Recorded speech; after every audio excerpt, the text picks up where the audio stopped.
जय जगन्नाथ। आपण को मो यूट्यूब चैनल को बहुत बहुत स्वागत। बैगण को आज नुआ स्टाइल बनैबा।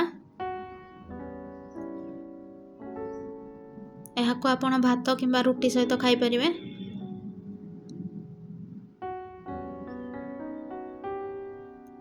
आज आमे बनैबा गोटा मसला बैगण। बैगण को एभली बनातु जो माने बैगण खाइबा को पसंद कर नथिवे से माने अति खुशी रे खाइबे। तो चलंतु डेरी न करी आरंभ करिबा आज रेसिपी गोटा मसला बैगण।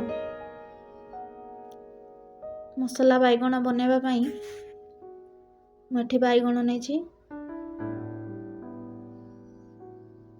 टिके छोट साइज रो बैगण नेछि।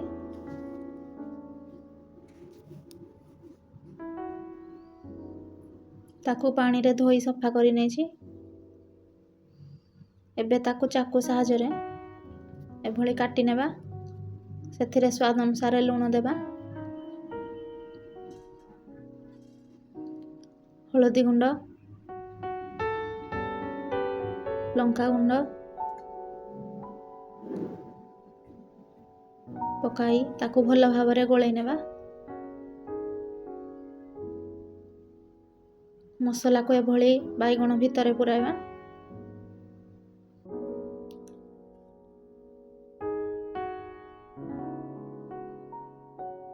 बैगण भितर मसला देई ताकू एभली घसी नेबा।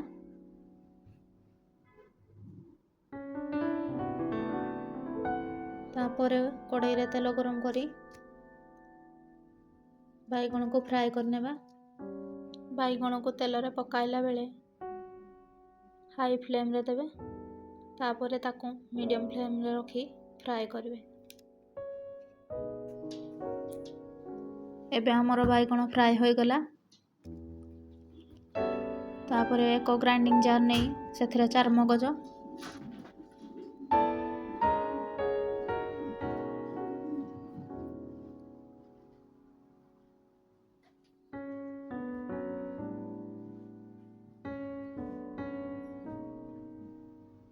काजू,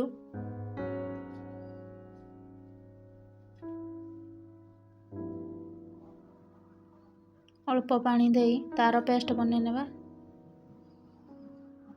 अदा रसुण पियाज टमाटर पेस्ट बनै नेछि। एटा होछि चार मगज आ काजूर पेस्ट। कड़ाई रे तेल गरम करी सेथिरे जीरा पकाइबा, कटा पियाज पकाइबा, ताकू भल भाबरे भाजी नेबा। सेथिरे भुसुंग पत्र पकाइबा। पियाज भाजी हो गला परे सेथिरे पेस्ट को पकाइबा।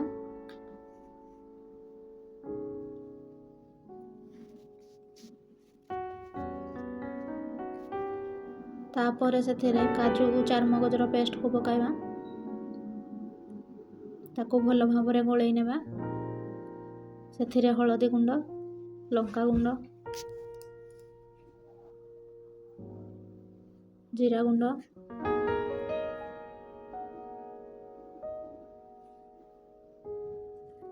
धनिया गुंड, गरम मसला पकाई भल भाबरे गोळै नेबा।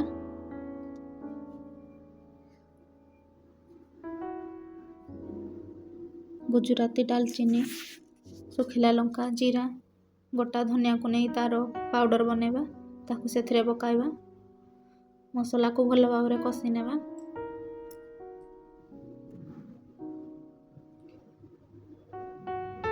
एबे देखंतु मसला रु तेल अंश छाड़ी गलानी।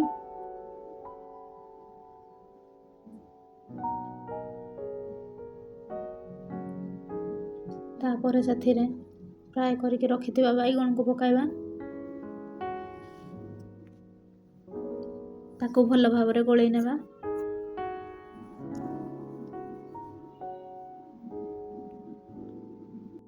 सेथिरे स्वाद अनुसार लूण पकाइबा।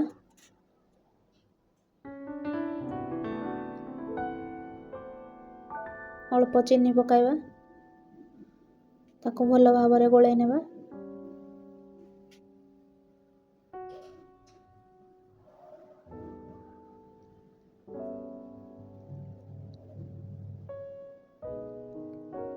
ବାଇଗଣ ସିଝିବା ପାଇଁ ସେଥିରେ କିଛି ପାଣି ଆଡ଼୍ କରିବା।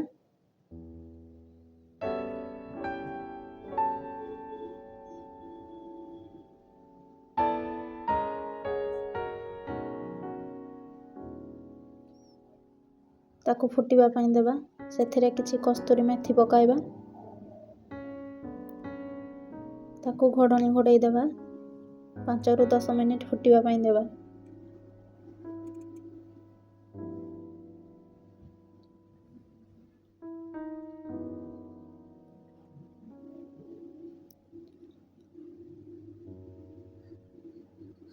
ଏବେ ଦେଖନ୍ତୁ ବାଇଗଣ ସିଝିଗଲାଣି। ସେଥିରେ କିଛି କଟା ଧନିଆ ପତ୍ର ପକାଇବା। ତାକୁ ଭଲ ଭାବରେ ଗୋଳେଇ ନେବା।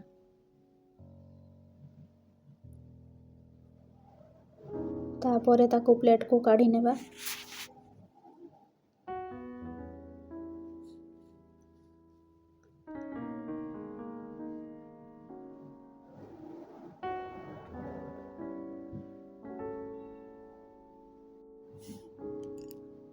ଏବେ ଆମର ପ୍ରସ୍ତୁତ ହୋଇଗଲା ଗୋଟା ବାଇଗଣ ମସଲା। ଏହାକୁ ଆପଣ ଭାତ କିମ୍ବା ରୁଟି ସହିତ ଖାଆନ୍ତୁ, ମସ୍ତ ଲାଗିବ। ଯଦି ଆପଣଙ୍କୁ ମୋ ଭିଡ଼ିଓ ଭଲ ଲାଗେ ପ୍ଲିଜ୍ ଲାଇକ୍, ସେୟାର, ସବସ୍କ୍ରାଇବ୍ କରିବେ। ପାଖରେ ଥିବା ବେଲ୍ ଆଇକନ୍କୁ ଦବାଇ ଦେବେ। ରହିଲି, ଜୟ ଜଗନ୍ନାଥ।